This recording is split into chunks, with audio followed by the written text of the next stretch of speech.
What's going on, guys? Plastic Beach X3 back here with another One Piece commentary video, and this time it's going to be another feature match from the Sang Sang Regionals, but this time it's going to be the finals of the Mexico Regionals that occurred on September 28th, OP08 format. It's going to be Eric piloting the Bonney strategy and Emmanuel piloting the Black Yellow Luffy strategy. So, we got to see both of these players play out earlier in my videos on my channel, so if you haven't gone and seen those, go check that out.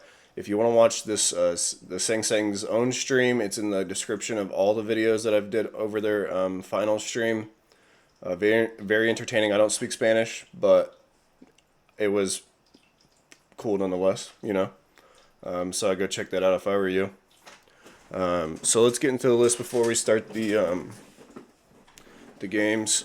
Going to Eric's Bonney list. We kind of covered it in the last one, but he's only not, just to recap, no 9-drop Zoros, only one of the 8-drop Kid, 4 of the 10-drop Dofi, 2 of the 8-drop, or sorry, 1 of the 8-drop Rosinante, 4 of the 10-drop Dofi, 2 of the 8-drop Kid, 4 of the Hody, 4 of the Basil, only 3 of the Bonney, while on 4 of the Cavendish, both Searchers, and then obviously the 2Ks, the 0-drop, and the Corazon. Then we'll go into Emmanuel's Black Yellow Luffy list. Traditional, just Kuzan list. Interesting is like 4 of the jet pistols is pretty sick. We saw it come up quite a bit in his last game against Ino in the top 4 matchup. And I can't imagine it's like bad into Bonney either. You know what I mean? Just to kill Hawkins and stuff. So yeah, let's get into the games.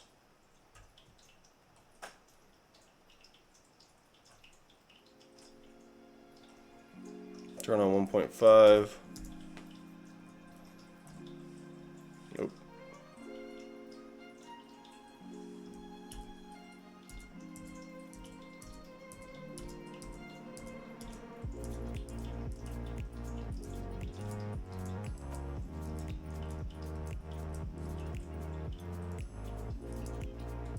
Alright, so I believe Eric got to choose, so he's going to choose second. And Emmanuel will swing 8 on the 3-Don turn. Eric will take that. Going to 4-Don. He's got an Urog in the hand.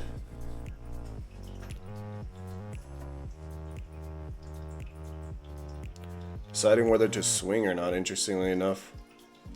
And I am interested to see, like, because like everyone says that like you run the Zoros for the Black Yellow Luffy and that kind of stuff, and like I've always said, I just don't think that the deck needs it. So I'm excited to see how this match plays out. I just feel like the generic version of Bonney that we were running during RP Law format just beats Black Yellow Luffy more than the 9-drop Zoro version. Emmanuel is just going to spin the finger pistol now, mill 2 cards, KO the Urog, and then swing 6 into life.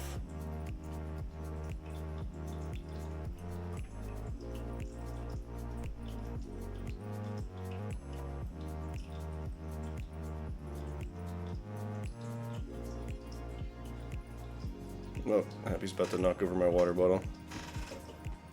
And also knocking with my mouse. Okay. Alright, so Eric's going to swing 7 into life. And he takes it. Interesting. So I'm actually going to back up a little bit. Did he just play the Urog? Yeah, so he swung 7, played the Urog. Okay. Interesting.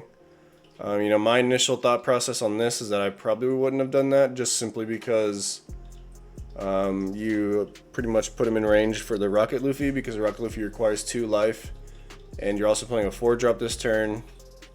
But maybe there's another reason for it that I'm just not picking up on. He's going to swing 7 into life, take it. He does have the 8-drop Kid in hand, which is nice, and he's just going to play a Kuzan. Okay.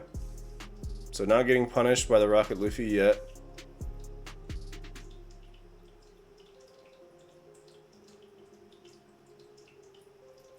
He might end up playing that Bonney, just freezing a Don.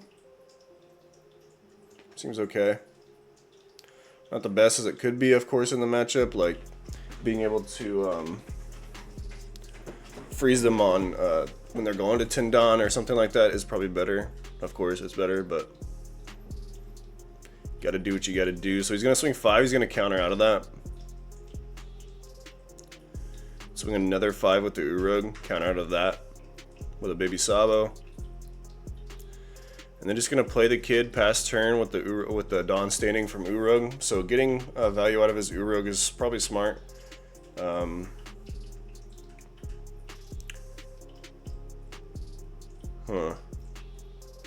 I wonder why Emmanuel counter out of all this, but also don't play Black Yellow Luffy.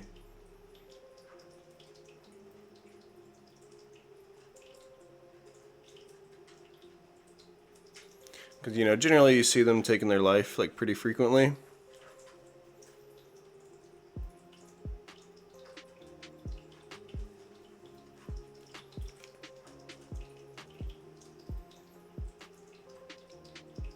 Manuel's just going to play a Kuzan into Sabo combo, draw 1, draw 2, then trash 2. Pretty good. Just setting up so that you could potentially kill anything that is an issue next turn. Something that is obvious issue, just from my eyes, is the Corazon blocker that could be accompanying this kid next turn. I wonder if he even swings here. That would also play around the 10-drop Dofi pretty well. So he's going to pass. He's going to play around the 10-drop Dofi, not even swing into the Urug, which I think is probably smart.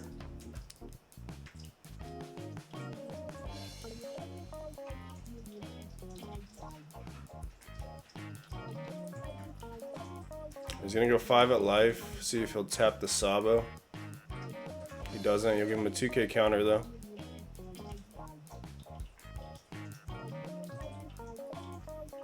I think now's the turn that the Cavendish Bonney will go crazy. He's gonna go 6 with Uro because he will have 3. He won't be able to. He will be able to use Kid's effect if he does play Cavendish Bonney, which it looks like he is going to.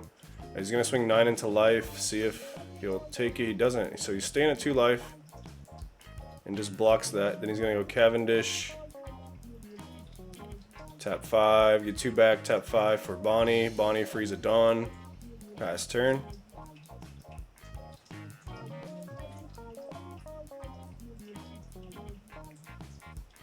Pretty good. Stunning them out of their Gecko turn is always nice.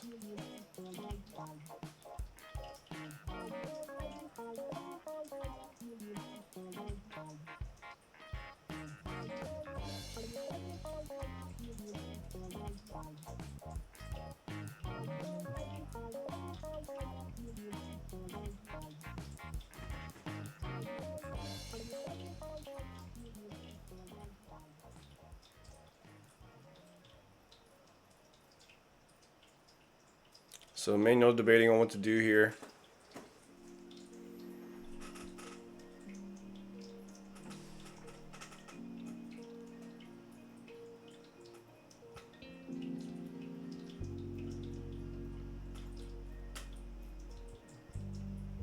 Oh yeah. So he's just gonna go 14 into Kid, which unfortunately Eric has a ton of counter in hand. Eric's going to tap the Kuzan and go 10,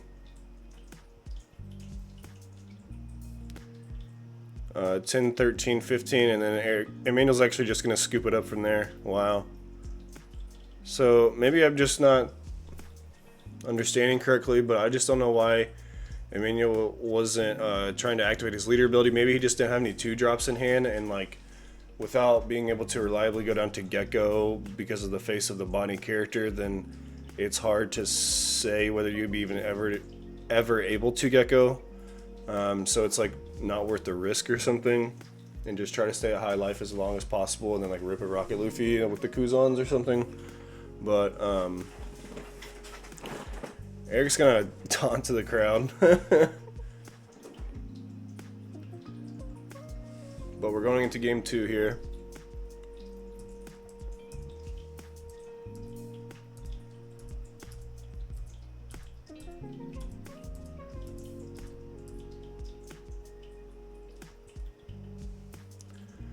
So this time Emmanuel's going to choose to go second, of course. Eric's just going to play the baby 5 searcher past turn.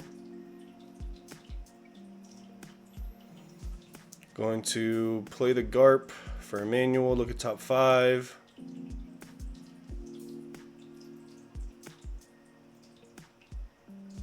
And find the Luffy 5 drop 8k.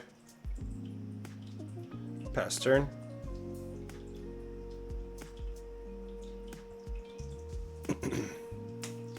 So Eric's obviously just going to tap the baby 5, look at top 5, find a 10 drop Dofi, pretty nice, pretty nice. And then let's see if he actually swings. He is going to go 6 at life. Take it. No trigger. Pass turn. I think Eric playing a little unconventionally. But it is probably, like, I can see the thought process is, like, it's better just to, like, get them down low, especially how he played last game where he was countering out of cards. Out of, like, those 5 swings and stuff. And, like, with this deck specifically, the Kuzan heavy version, the deck really does profit if you just starve them out. That's, like, the whole purpose of the Kuzans in the first place. Eric's going to swing 6, hit the 1-drop event. Going to search top 5 for a Sabo, I believe that was the Sabo baby. And then just going to play the Urog past turn, stand a Dawn up. Sorry if you can hear my cat bouncing around everywhere.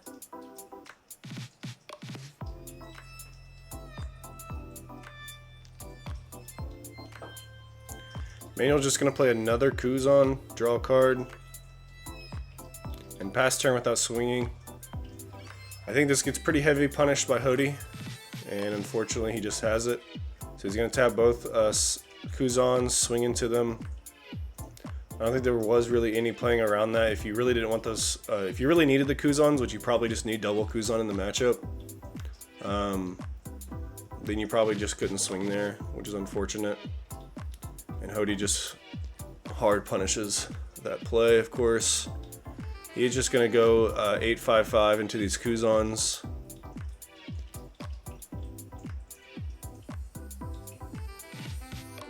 As long as this Urog is not dealt with next turn, we can kid pretty reliably. Pass turn. Even if it is, we can still kid, just not hold up leader ability, or just not use the kid's effect. He's going to go 5 into the Urog. We'll just tap the Garp.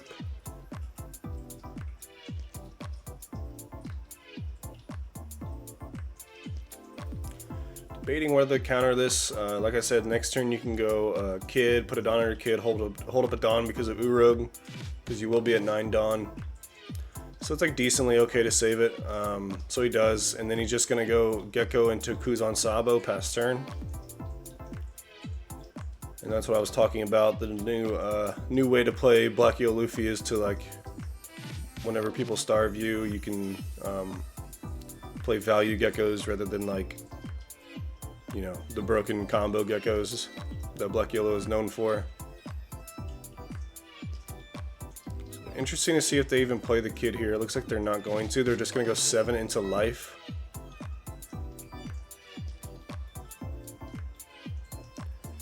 Manuel actually counter out of this, giving him a 2-1.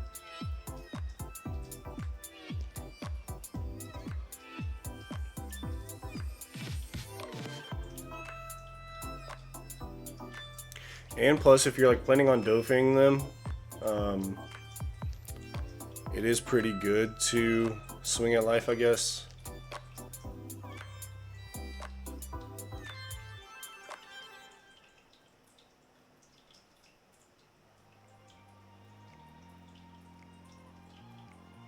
Then he's going to turn and go 5 into life, I believe, instead of the Sabo. It's actually going to take that. And now that the opponent is at 1 life, we're going to play the Cavendish, get 2 Dawn back, and play nothing.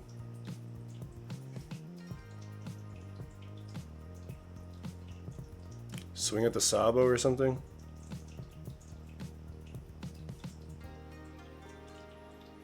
Yeah. and then just pass turn with 5 Dawn standing. Well, 4, and then he doesn't use Urog's ability, but it could be 5. Kind of a weird play. But I can definitely understand not wanting to put them at 0.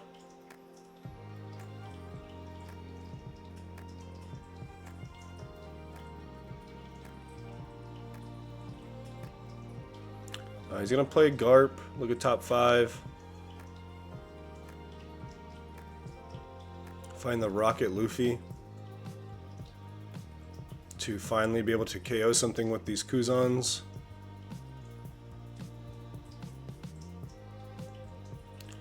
I'm going to play Flampe, take the life, draw the card.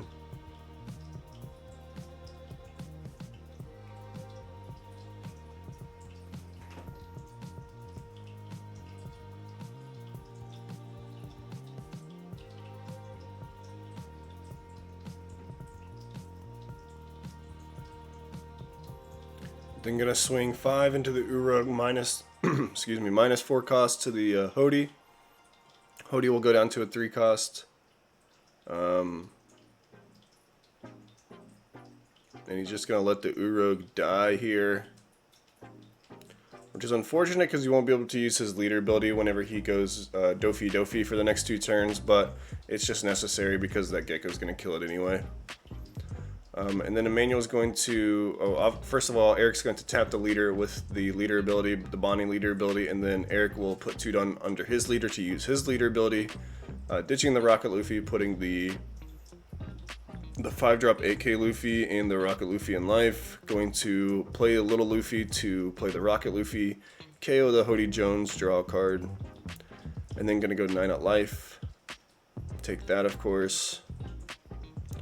And then going to tap the rest of the 4 Dawn for a Finger Pistol and KO the Cavendish, leaving Eric with no board whatsoever.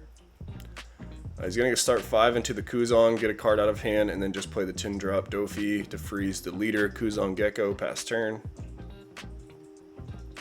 Since there's no 5-drop Luffy on the field, that means that he cannot use Gecko without, also having to use an Awakener, which is really nice. Oh no, yeah, duh. He has Luffy in the graveyard. My bad. I totally forgot. So he's just going to be able to play Gecko, summon back the Luffy, use the Luffy. He's actually going to be able to end with 1 life here. Put 2 Dawn under leader. Discard a card. Put, see what he puts. He has multiple Finger Pistols in hand. He's going to get rid of a Kuzan. Put Rocket Luffy Sabo, gonna use Sabo, play Sabo, draw 2, and then trash 2.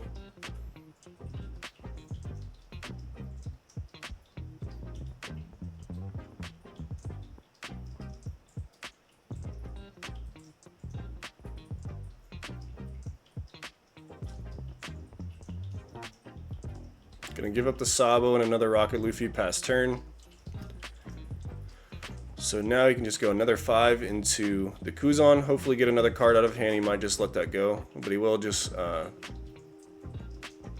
give him the Sabo. Then he's going to go 10 into life, 10 into 9. See if he can get the 2k out, but he's just going to block, which is fair enough.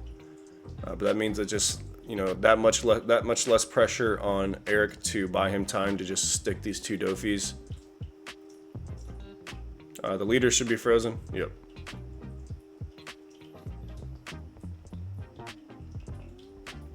So we're going to tap 1 for a Garp here. Doesn't have another Gecko, I guess. And whiffs off that Garp just now. Going to use Luffy's ability, trash the Luffy, draw a card.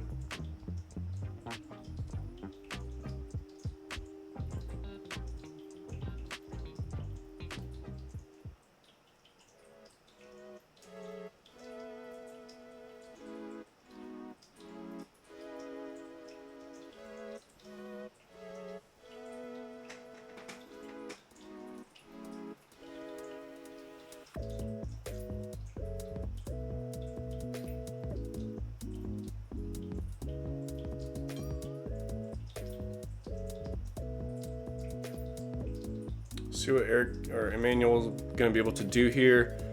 Having no geckos is obviously really detrimental, and that's kind of the whole point of why Tin Drop Dofi is so good. It's not only just a huge body that can buy you time, it's also like that's all you need against Black Eel Luffy is to buy time, because eventually they're gonna run out of their engine cards, and you're gonna be able to kill them.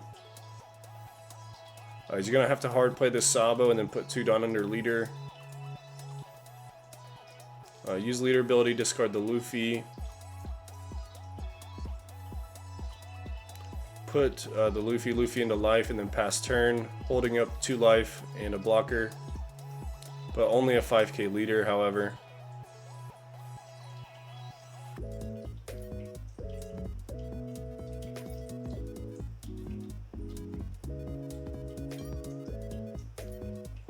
Has a 3rd Tin Drop Dofi in his hand, so I can't imagine that's not coming down this turn. I would probably just like swing, personally I would just, me looking at this board, I would swing 5 into Kuzan, 10 into the 5-drop Luffy, 10 into the 5-drop Luffy, and then 10 drop.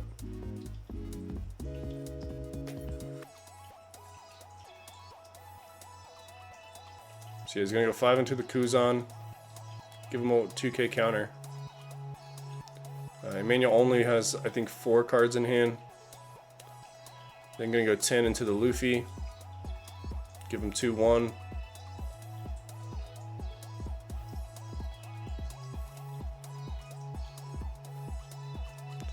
And then another 10 into the Luffy. And he's gonna block that, of course. Tap 10 for the 10 drop, gonna freeze leader, Gecko, pass turn. Fair enough. Those are the 3 biggest monsters on the field.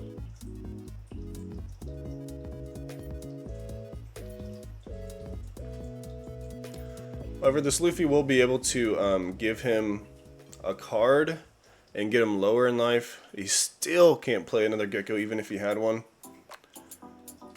Oh no, he could. Duh. He could. He probably will.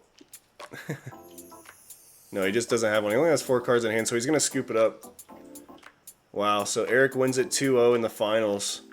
Great matchup for him, and I also just think his deck is built to beat that deck. Like, I really don't think that the 9-drop Zoro is really needed in Bonney. I know a lot of people love that card, and it's a very good card, and it does just win games, and it wins matchups. Like, raise your matchup, probably infinitely easier with Zoro. But whenever you're playing top tables all day long, you're going to be playing against Lucci, you're going to be playing against Black Eel Luffy all day long. The card is literally a 9-drop do nothing. So that's my piece of it. I wonder what Eric would say about it, to be honest. But this is his list. Congratulations to Eric for winning the regionals, and also congratulations to Emmanuel for making it to the finals. Very, very well done. Very well played by both players. Very skilled individuals. But yeah, so that's the Mexico Regionals, wrapping up that series.